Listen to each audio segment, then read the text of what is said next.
dag sover. Ons is hier by ons huis. Ons doen 'n aanlyn boodskap vanmôre. En ek hoop julle het 'n aangename dag sover. En alles wat mooi is vir julle. Ek is bly dat julle inskakel. Ek glo ons gaan 'n gesalfde tyd rondom die woord van die Here hê vanmôre. Maar voordat ek begin, kom ons bid saam. Onse Vader wat in die hemel is, laat U naam geheilig word. Laat U koninkryk kom en laat U wil geskied. Soos in die hemel, net so ook op die aarde. Gee ons vandag ons daaglikse brood en vergewe ons skulde, net soos ons ook ons skuldenaars vergewe. Lei ons in die versoeking nie, maar verlos ons van die bose.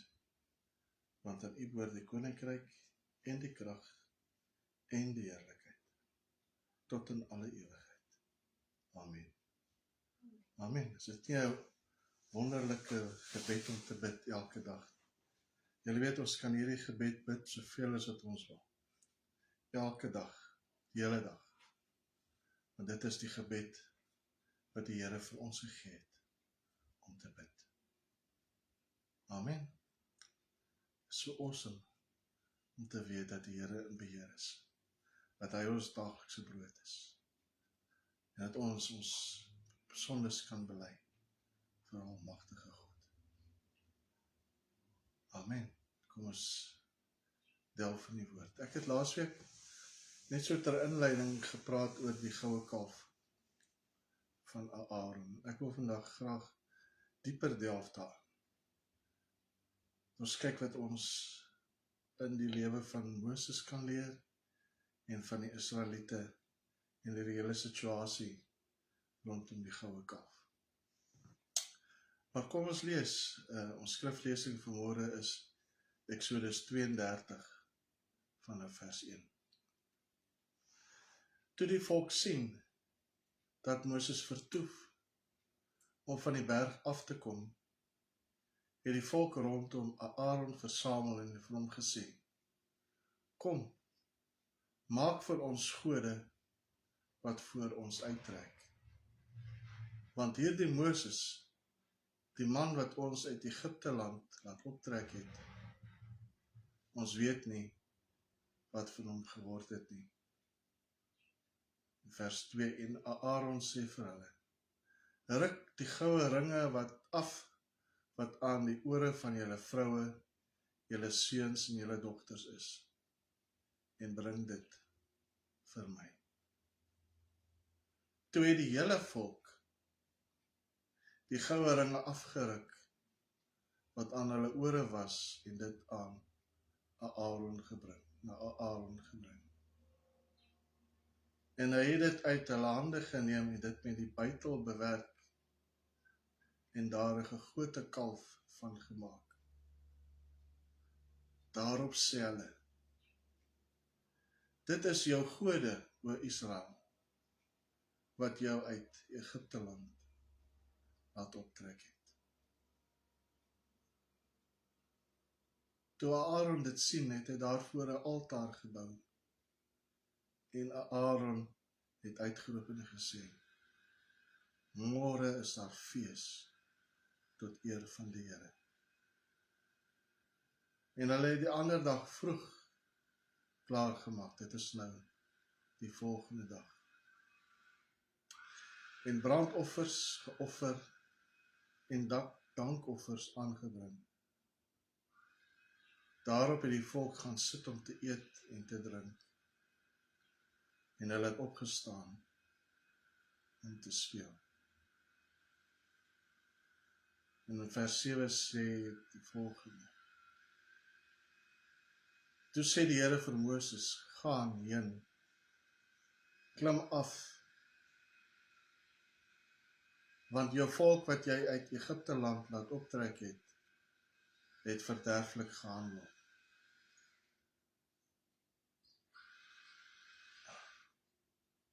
In vers 8: En hulle het gou van die weg afgewyk wat ek hulle beveel het. Hulle het vir hulle 'n gegote kalf gemaak en daarvoor neergebuig en daaraan geoffer en gesê, dit is jou gode, o Israel, wat jou uit Egipte land laat optrek het. Verder het die Here vir Moses gesê, ek het hierdie volk gesien, en kyk, dit is 'n hardnekkige volk. Laat my dan nou begaan, dat my toorn teen hulle ontvlam en hulle verteer. Dan sal ek jou tot 'n groot nasie maak. Wat het hier gebeur? Dit is seker een van die hartsteerste verhale van die Israeliete, waar hulle self skuldig gemaak het aan afgodediens. En dit terwyl Moses op die berg was, berg Sinaï was, om God te ontmoet, waar God besig was om vir Moses te vertel wat die pad vorentoe is vir die volk. Waar God vir hom planne gegee het, hoe die tabernakel gebou moet word. Hulle wette wat hulle moet onderhou.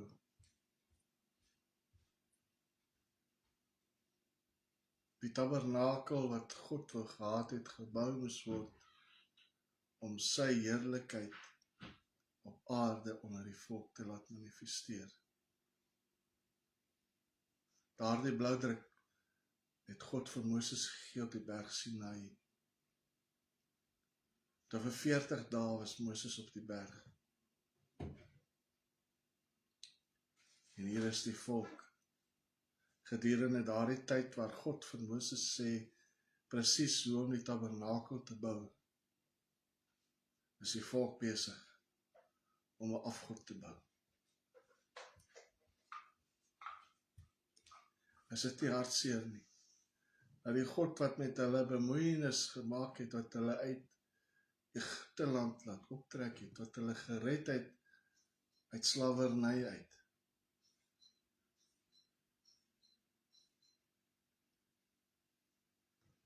en hier sit hulle nou en hulle beplan en hulle bou vir hulle afgod,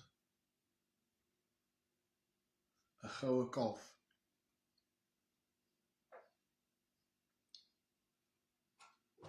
Hoekom dink jy hulle die Israeliete so opgetree?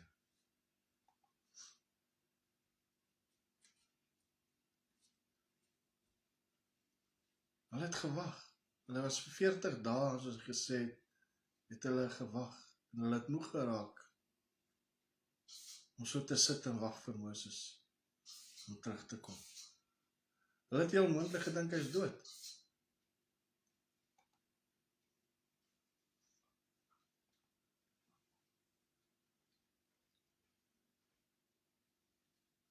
Maar het 'n hele paar goed gebeur wat ek graag wil bespreek. Dit is 'n hele paar punte, maar ek gaan net een behandel vandag. Soos eerste punt is, punt 1, wat bespeur jy met jou sintuie? Wat doen ons, punt nommer 2, wat doen ons wanneer ons moet wag? Wat doen ons, punt nommer 3, met dit wat God vir ons gegee het?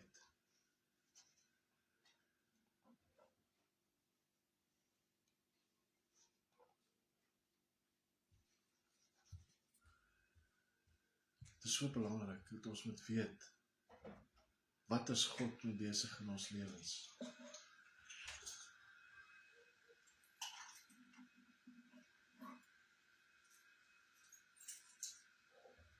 Hier is ons net steuring hier buite.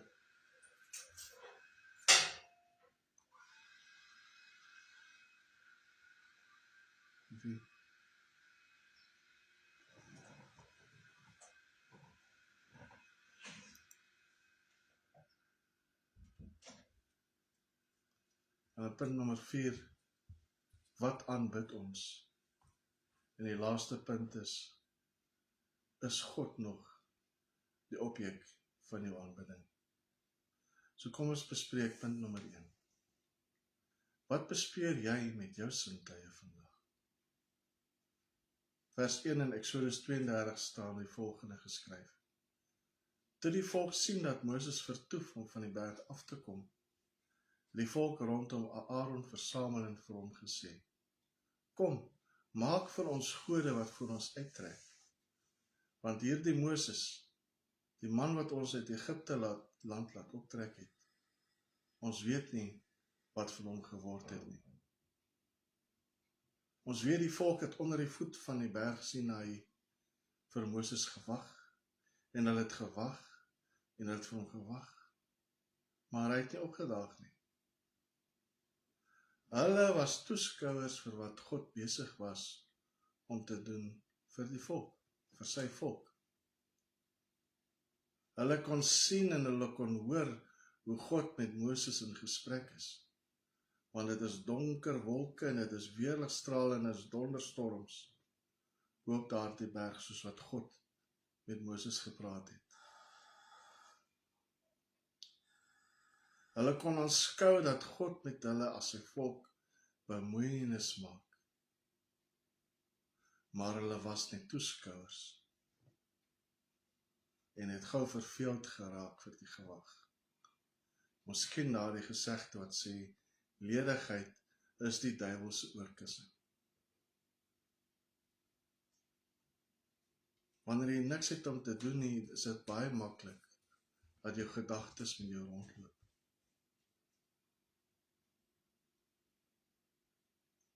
Ledigheid is 'n baie groot probleem. Bly besig met die Here. Hulle het nie van Moses gesien nie, en hulle lusteloosheid het veroorsaak dat hulle verkeerde gedagtes begin koester het. Gedagtes wat hulle duur te staan sou bring. Hulle het nie so rukkie terug, net so 'n paar hoofstukke vorentoe, het hulle die volgende verklaar, in Exodus 24 vers 3. Toe Moses kom en aan die volk al die woorde van die Here en al die verordeninge vertel, antwoord die hele volk met een stem en sê, al die woorde wat die Here gespreek het, sal ons doen. Al die woorde wat die Here gespreek het, sal ons doen. Hier verklaar hulle uit hulle eie mond uit die hele volk, dat hulle nie ander gode sal maak en voor hulle sal neerbuig en bid nie. Hulle verklaar met hulle monde, die hele volk, dat hulle alles sal doen wat God verklaar het, om vir hulle te gee om te doen. Die eerste gebod. Moenie 'n ander God aanbid. Maak nie. Moenie 'n ander God aanbid nie. Moenie voor 'n ander God neerkniel nie. En wat doen hulle net 'n paar dae later? Hier bedink hulle om die eerste gebod te oortree. Hulle begin planne maak om die eerste gebod te oortree. En hulle bring dit tot uitvoering om die eerste gebod te oortree. En ons lees in die Ou Testament dat hulle menigmaal die eerste gebod oortree het.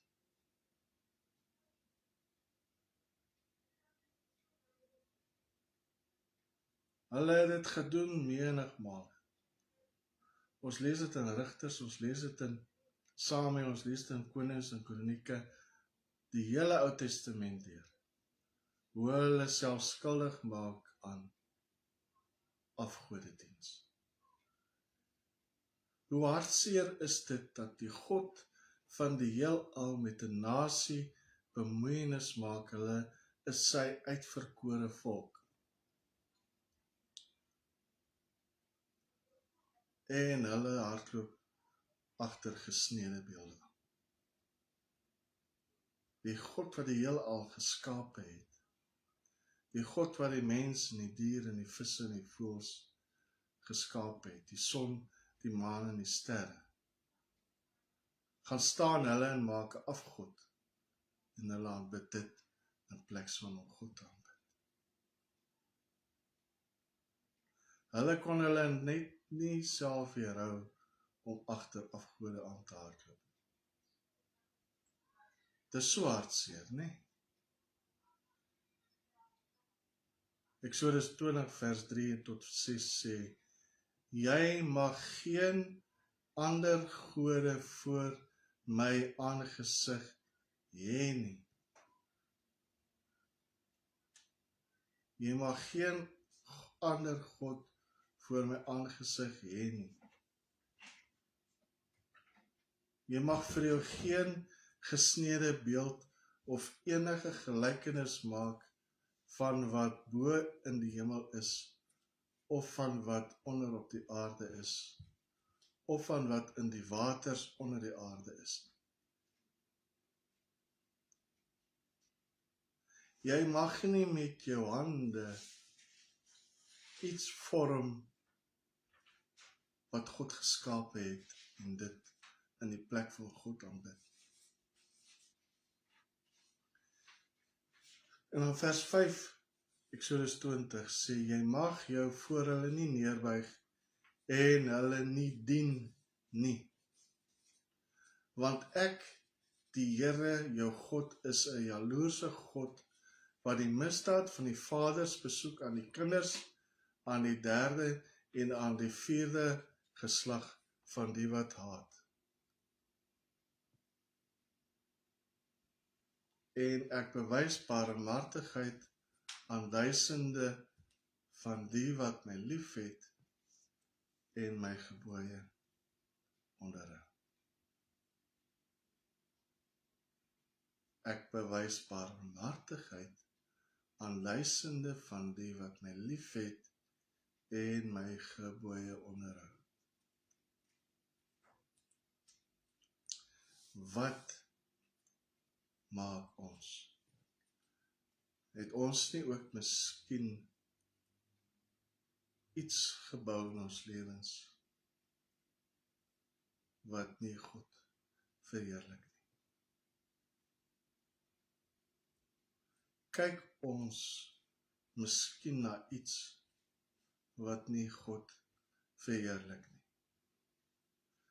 Luister ons miskien na iets wat God nie verheerlik nie? Sê ons met ons woorde, met ons mond, nie miskien iets wat God nie verheerlik nie? Loop ons miskien na plekke wat God nie wil hê ons na toe moet loop nie?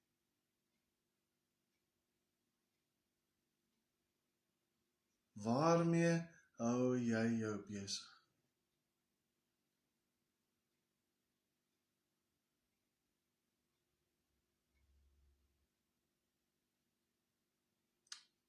Waarmee hou ons besig? Is ons sintuie en wat dit tot ons waarneem, is dit bekeer?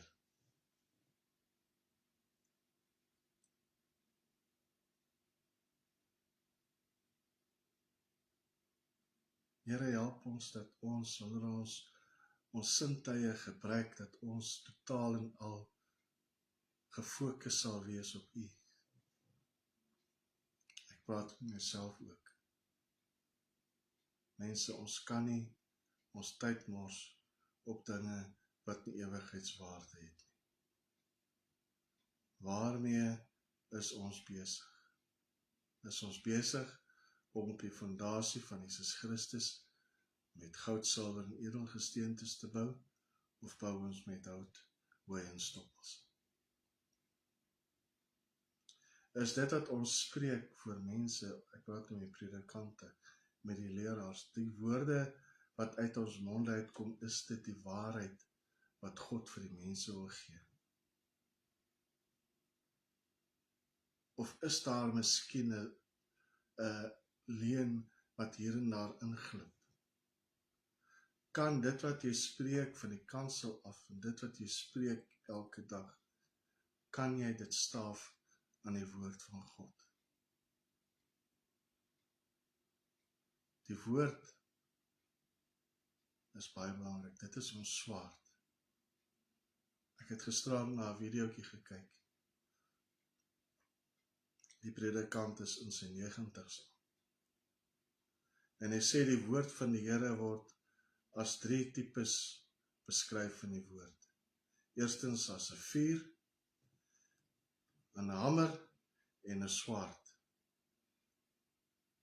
As die woord wat ons spreek, predikant, ek praat met julle, as die woord wat jy van die kansel af spreek, nie die mense noop om hulle harde harte en hulle koue harte te laat ontvlam met die vuur van die Here nie, dan het jy nie gepreek nie.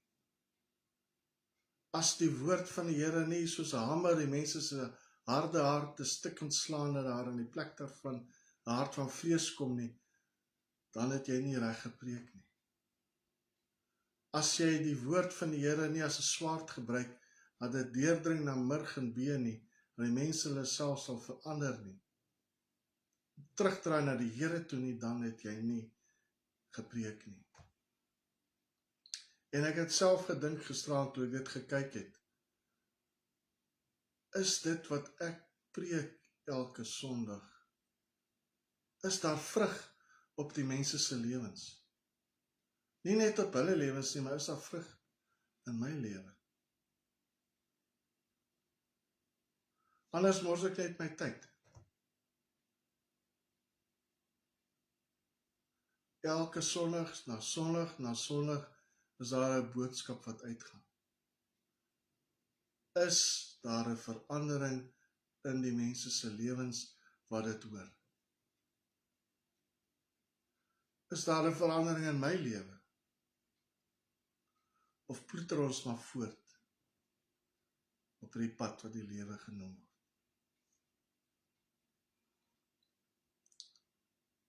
Mense, ons moet by daai plek kom waar die woord weer die vuur sal aansteek in ons binneste. Waar die woord weer 'n swaard sal wees wat ons kan gebruik om ons te verander. En 'n hamer wat hierdie hardheid kan verslaan of kan verbreek. Braakvreeë, braakland, sodat die laatreëns te kan val en die resources en die voedingsstowwe wat daar in hierdie braakland is, na vore kan kom en kan opgroei en kan vrug dra wat by die bekering pas. Punt nommer 2. Wat doen ons wanneer ons wag?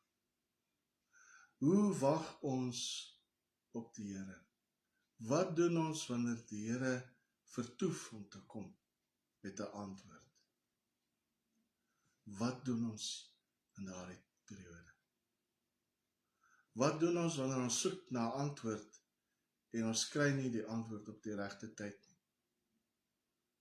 Gaan soek ons die antwoord op 'n ander plek? Op 'n verkeerde plek wat niks met die Here te doen het nie? Of wag ons op die Here? Wat doen ons? Om op die Here te wag is seker een van die belangrikste aspekte van 'n kind van die Here se geestelike wandel. Dit spreek van vertroue, hoop en geloof in die Here, dat hy op die regte tyd die uitkoms sal gee. Om op die Here te wag, bou jou geloofslewe, deurdat jy deurentyd op die aangesig voor die Here is en die woord van die Here bestudeer. Jy verootmoedig jou voor God en sodoende verhoed jy dat die eie ek die oorhand kry en jy besluite maak wat teenstrydig is met wat God se plan en rigting vir jou is.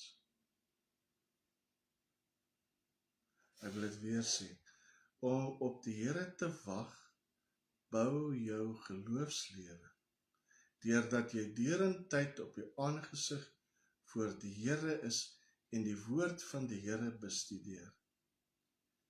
Jy verootmoedig jou voor God en sodoende verhoed jy dat die eie ek die oorhand kry en jy besluite maak wat teenstrydig is met wat God se plan en rigting vir jou is.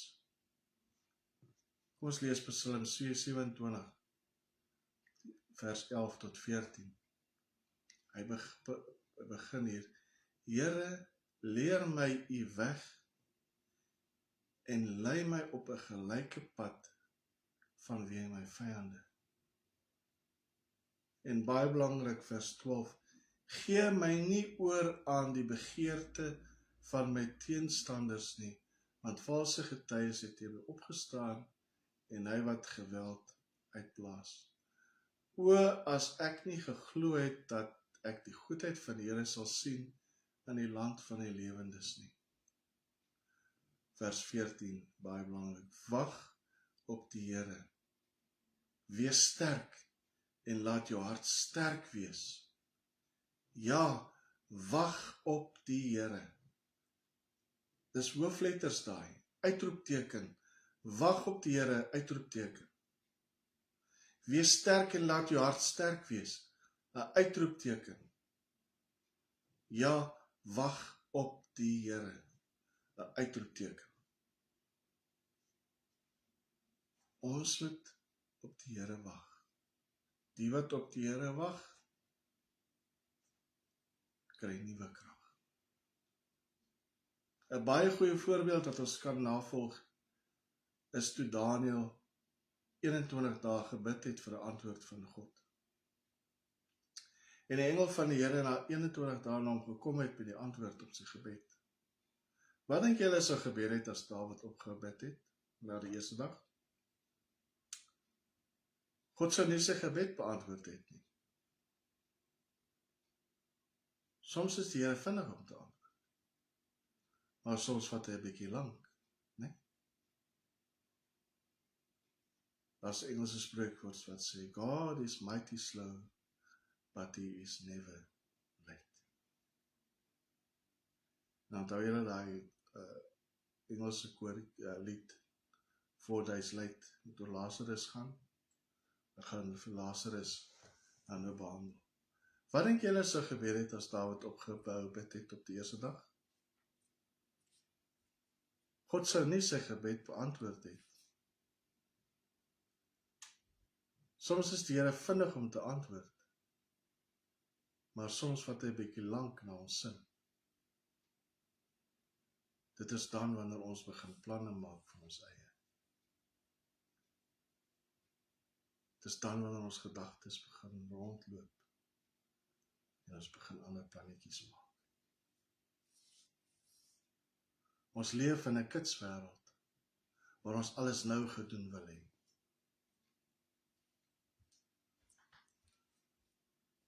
Ons kan nie wag dat die perkuleerder die koffie perkuleer nie. Nee, dit is kitskoffie. Want jy wil nou die koffie drink. Raak rustig. Wees stil. Wag op die Here. Wees sterk en laat jou hart sterk wees. Wag op die Here. Psalm 27 vers 14. Ek wil dit eintlik hier in ons huis groot met neon ligte skryf. Wag op die Here.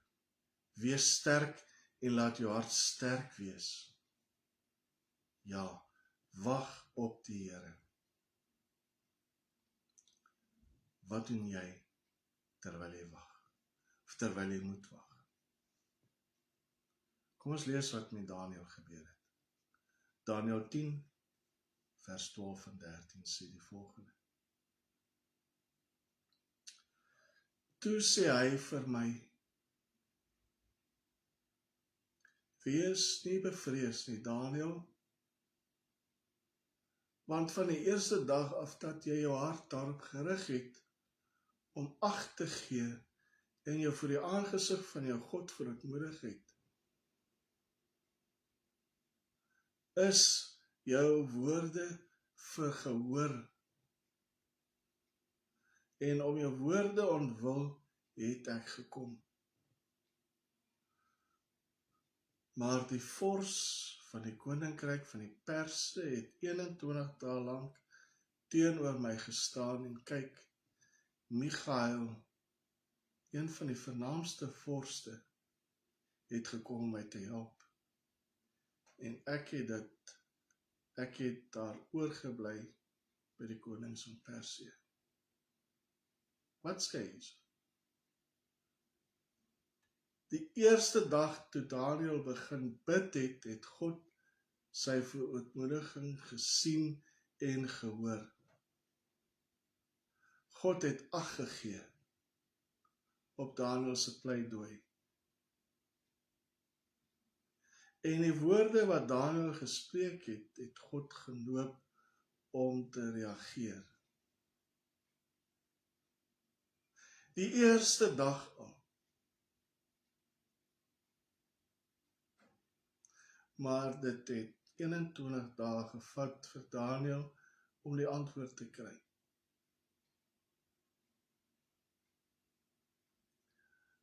Hy was getrou. Hy was standvastig. Hy het gebid, hy het gewag op God. Die wat op die Here wag, kry nuwe krag.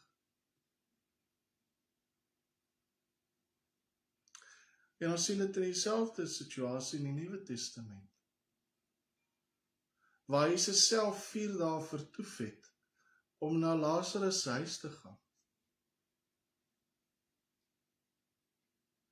En Martha, Maria, Lazarus se sissies het vir Jesus kwaadlik geneem omdat hy nie dadelik na hulle toe gekom het. Maar Jesus het gehoor, Lazarus is siek. Maar hy het vertoef om na Lazarus te gaan. Hoekom het Jesus vertoef om na Lazarus hulle toe te gaan? Kom ons lees die verhaal. Johannes 11 vanaf vers 3.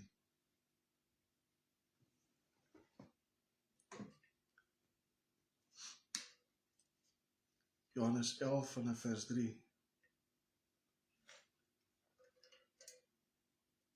Die susters, dis nou Martha, Maria, het toe na hom gestuur en gesê, Here, hy vir wie jy lief het, is siek.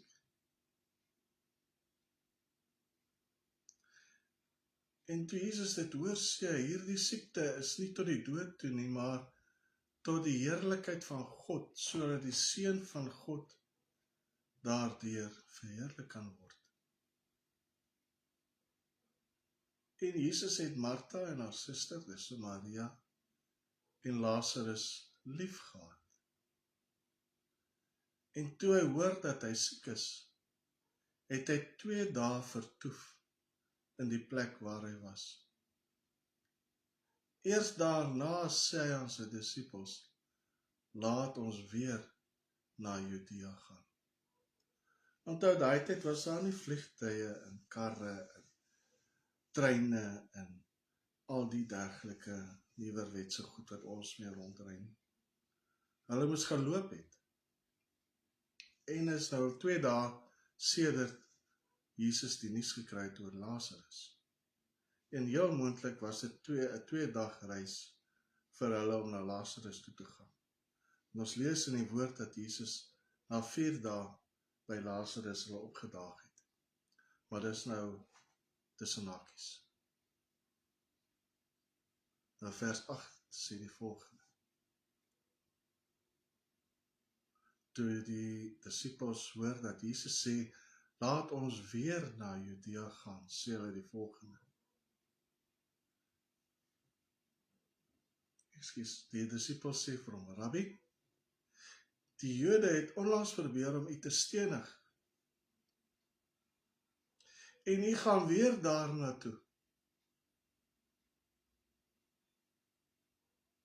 Jesus antwoord, is daar nie 12 ure in die dag nie?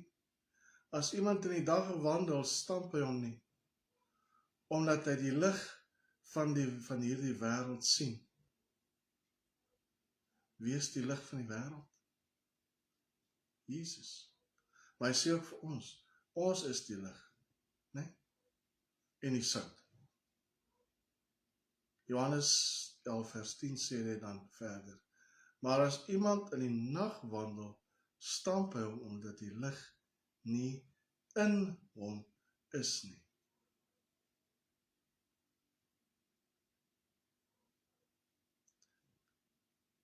Dit is so fenomenale gedeelte hierdie. Vers 11 sê dan, dit het hy gespreek en daarna sê hy vir hulle, Lazarus ons vriend slaap, maar ek gaan om hom wakker te maak. Jesus het gehoor, hy het boodskap gekry, Lazarus is siek. 2 dae later sê hy vir hulle, kom ons gaan na Judea toe. En Jesus het geweet, as hy Judea toe gaan daar mense op die pad wees wat hom weer wil stenig. Maar hy het gefokus gewees, hy wil na Lazarus toe gaan en hy sal daar wees. Want daar is 'n woord wat gegaan het, gevra het, kom na ons toe.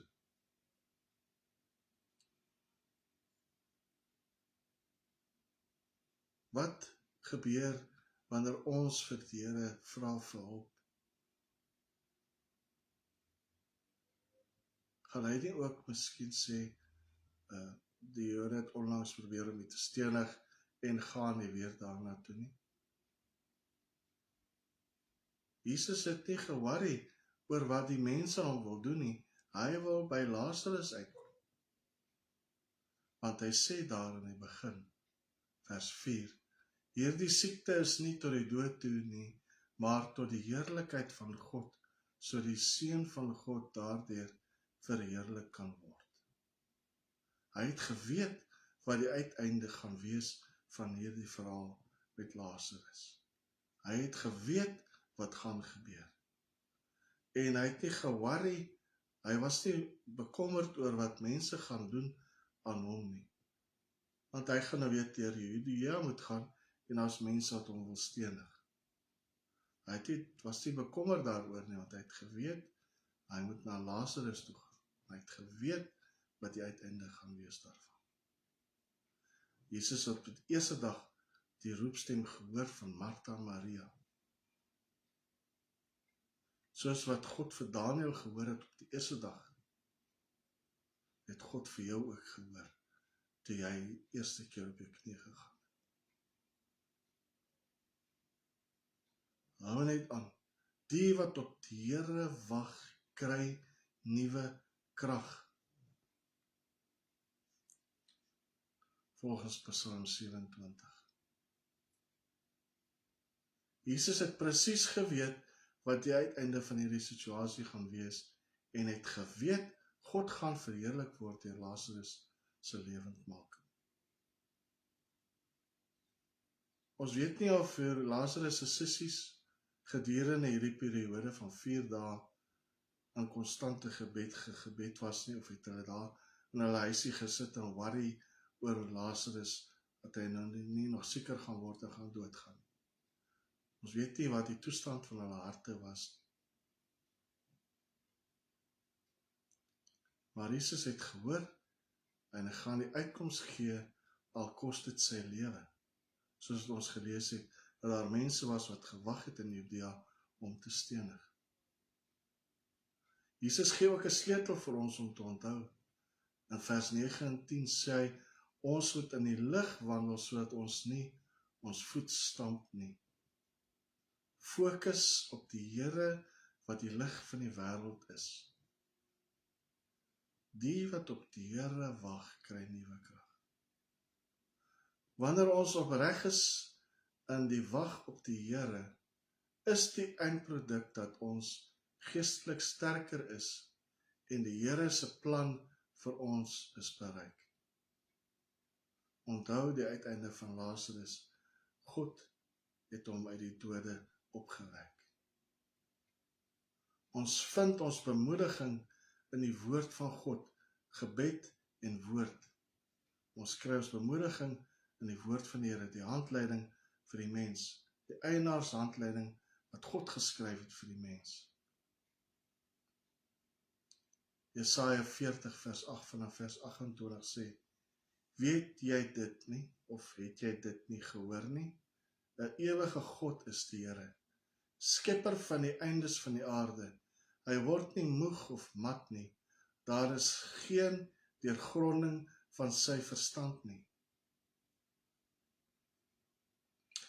Hy gee die vermoeide krag en vermenigvuldig sterkte vir die wat geen kragte het nie.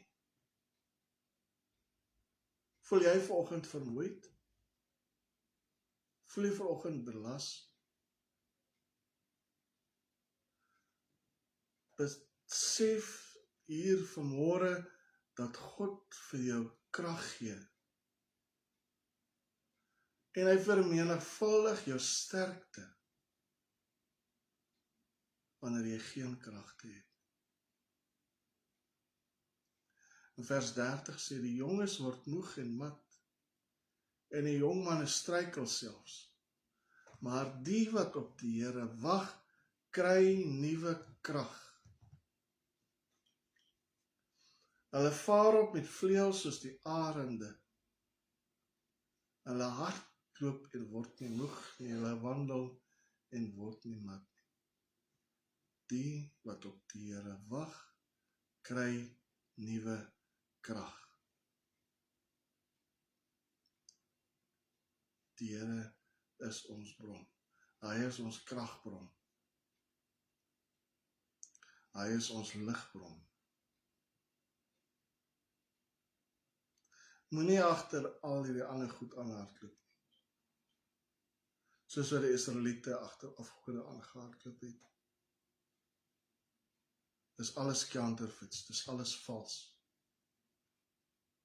Dis soos hierdie counterfeit Rolexes wat jy dra, die counterfeit Gucci handsakke, die counterfeit handelsmerkklere wat die mense so dra. Dit word in sweatshops gemaak daar in China, deur met die duisende. Dit dra die handelsmerk van die vervaardiger, maar dit is nie deur die vervaardiger gemaak nie.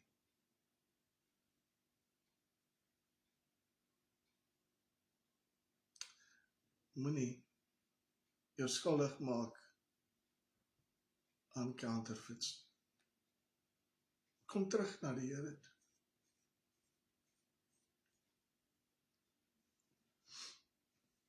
Ek praat met myself ook.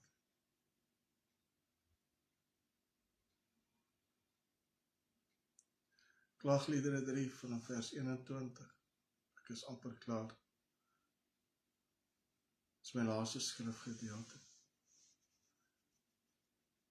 Dit sal ek ter harte neem. Daarom sal ek hoop. Dit is die goedertierenhede van die Here, dat ons nie omgekom het nie. Want sy barmhartighede het geen einde nie. Hulle is nuut elke môre. U trou is groot. Die Here is my deel, sê my siel. Daarom sal ek op hom hoop. Goed is die Here vir die wat op hom hoop, vir die siel wat hom soek.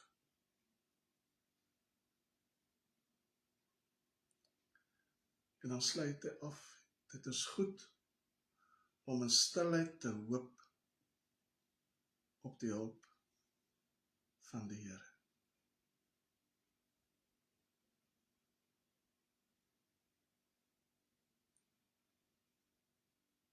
kan ons stil raak voor die Here se aangesig.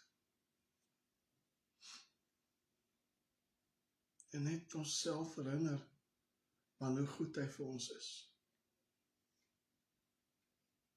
Sy barmhartighede het geen einde nie. Hulle is elke môre nuut.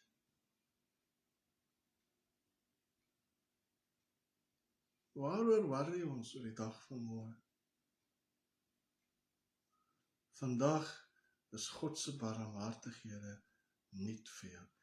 En daar is geen einde daaraan nie. Daar is geen begin en daar is geen einde aan sy barmhartighede. Dan sê vers 23, U trou is groot. Vers 24, die Here is my deel, sê my siel. Daarom sal ek op hom hoop. Goed is die Here vir die wat op hom hoop, vir die siel wat hom soek. Soek ons werklik waar die Here met alles wat ons het. Soek die Here terwyl hy nog te vind is. Wat doen ons terwyl ons wag? Soek ons die Here se aangesig. Dit is goed om in stilheid te hoop op die hulp van die Here. Soms moet ons net die klankbaan van die lewe mute, afskakel.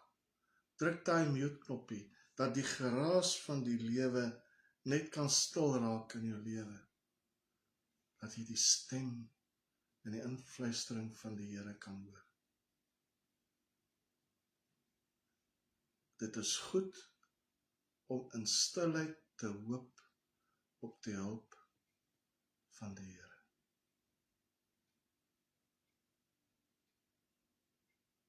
Be still and know that I am God.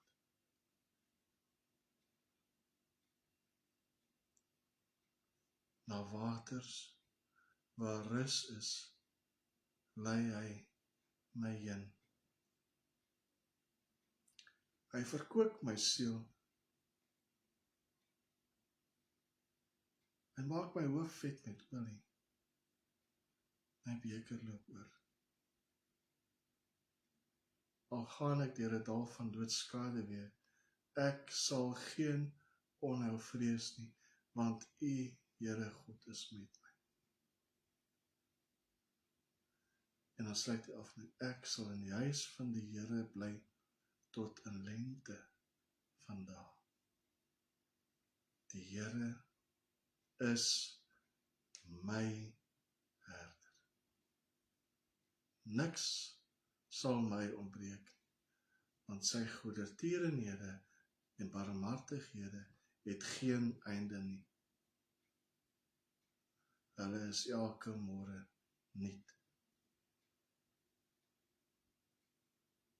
Wat doen jy terwyl jy wag op die Here? Is jy soos die Israeliete wat planne maak om 'n afgod te bou? Of ootmoedig jy jou voor God? Amen. Ek los hierdie gedagte by julle. Wat doen jy terwyl jy wag op die Here? Kom ons bid saam. Onse Vader wat in die hemel is, vergewe my sondes, maak my rein en heilig voor U aangesig.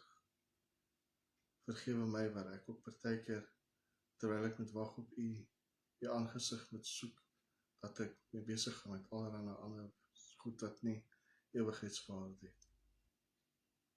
Vergewe my waar ek miskien afgode gebou het in my lewe, dinge gedoen het wat U nie vereer nie. Vergewe my, Here Jesus. Maak my weer rein en heilig voor U aangesig. Vernuwe my denke, vernuwe my hart.